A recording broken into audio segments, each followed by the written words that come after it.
Well, what do we have here today? We've got the V-Plow on the bench. We're going to review this, but first we need to make sure everything works. So we're going to turn the lights on.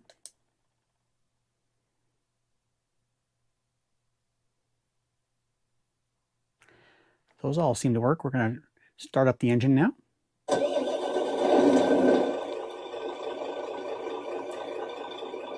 Seems our diesel's working pretty good. So let's lift up the plow. That all works. Now we're going to check the V-Plow to make sure everything's all working.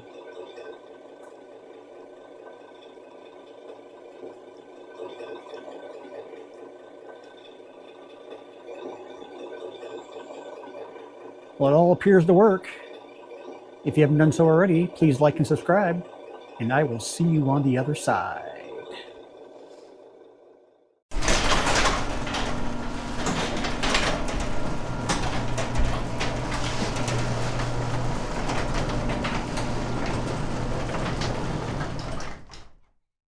Welcome to Henry's RC Garage.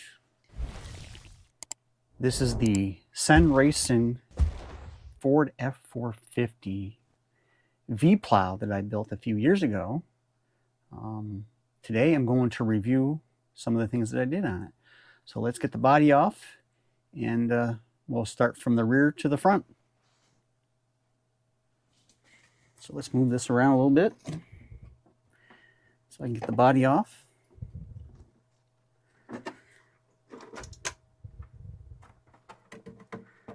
As we walk from front to rear, we're going to go to the rear here, and this is where I installed a trailer hitch in case I needed it down the road. This is the RC four-wheel drive Latera Ascender hitch that I mounted to this frame. I did have to drill a hole and tap it because it was there was a screw hole that wasn't lining up, so I can get this mounted. I did install the aluminum diff covers along with the diff lockers to lock the rear end up. I did that for the front and rear. I did install some lead weights for some added weight to the rear over the axle, and got those all mounted up with a bracket. The shocks, I put the heavy duty springs on, and I filled them up with 60 weight oil. The tires are from J-Concept. They are the Tuck tires. These are the 1.9s. I just kind of wrapped them around or stretched them over these stock wheels. I did use Pro-Line two-stage foam and worked them in there over a few days, and then I glued the tire to the wheel and remounted the wheel to the truck. That's what I did there. I did install aluminum links front and rear.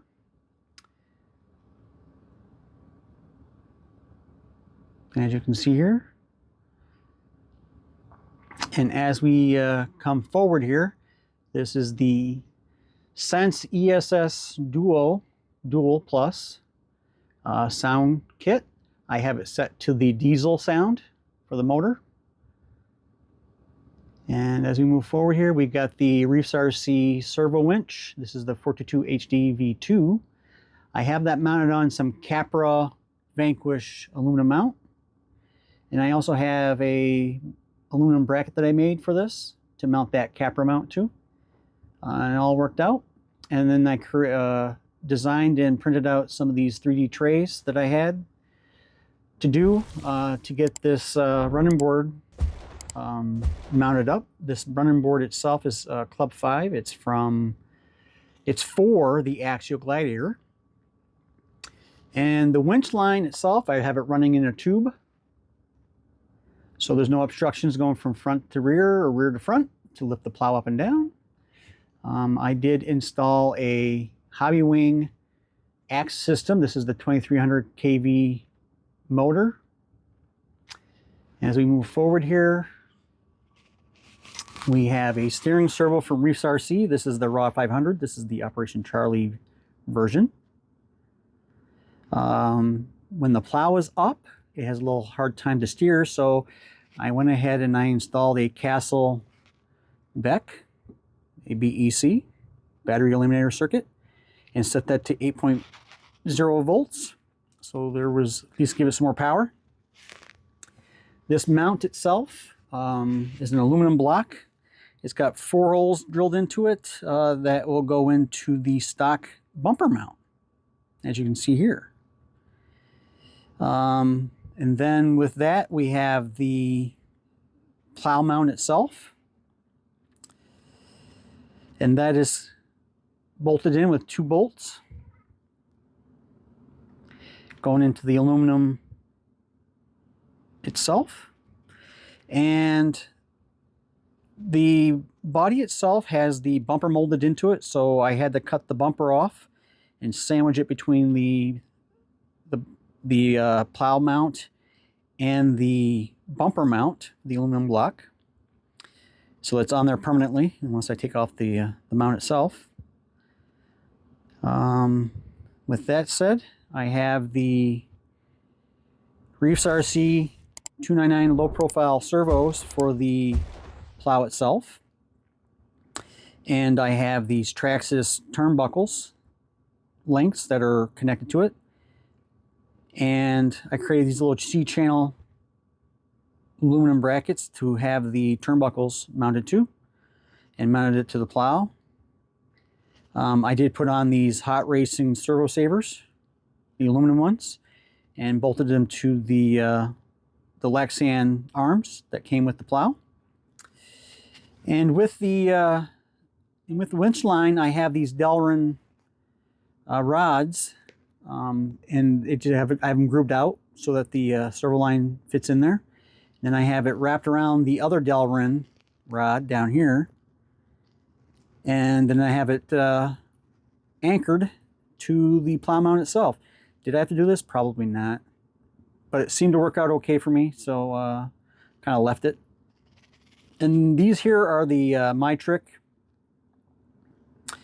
light pods. I do have these mounted to a 3D mount that I printed out and mounted them to this plow bracket. And as we move over here into the cab underneath here, these lights are all hot glued in. I'm using a MyTrickRC UF7 light controller for the MyTrickRC lights that are on this thing. And as you can see, I have that all zip tied and hot glued in. And now we're going to put the body back on. All right, we got the body back on. I did put a battery in this to turn on the marker lights, or the running lights. The running lights are from 110 Rod Shop. Let me turn on the other lights that are from MyTrickRC. Takes a few seconds. I don't know if it's just a thing for the controller or not, but it takes a few seconds for them to turn on, but they eventually come on. Up here we've got the MyTrickRC utility flasher light. And then we got the lights, the plow lights that are the pod lights that are turned on now. So let's do a little walk around. As we go for our little walk again, we're going to make a stop here. This is our grill.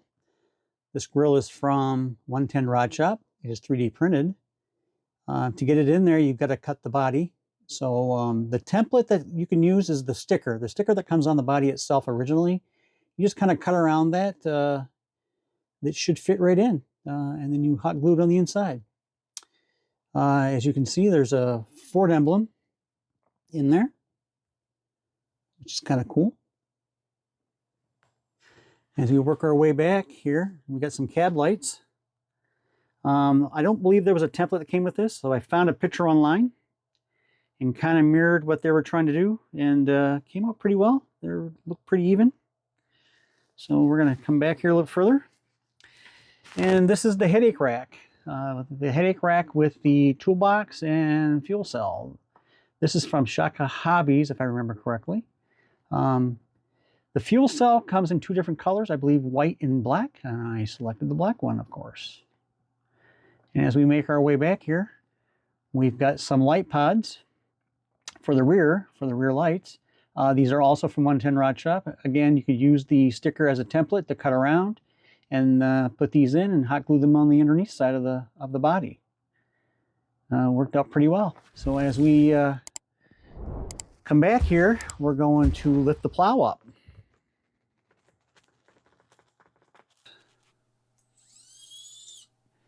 This plow is a Rick Perry V-Plow. Currently is sitting in the V position. I have a drive modes on my DX6R from Spectrum that I use for this. So if I hit the button down one time on button D, it's going to go into straight. And if I hit it one more time, it's going to go slant to the passenger. Hit it one more time, it's going to slant to the driver. Hit it one more time, it's going to go into scoop. Works pretty well. And then if I do the reverse, it's just going to go slant to the driver, slant to the passenger. It's going to be straight. And then we're going to go back to the V itself. And then I put it down. So hopefully I gave you some insight on how I did this. It was a pretty complex build, especially with cutting the body. But you know what? That's the hobby. So we cut and drill and do all kinds of stuff for this. So hope you enjoyed this. If you haven't done so already, please like and subscribe, and I will catch you on the next one.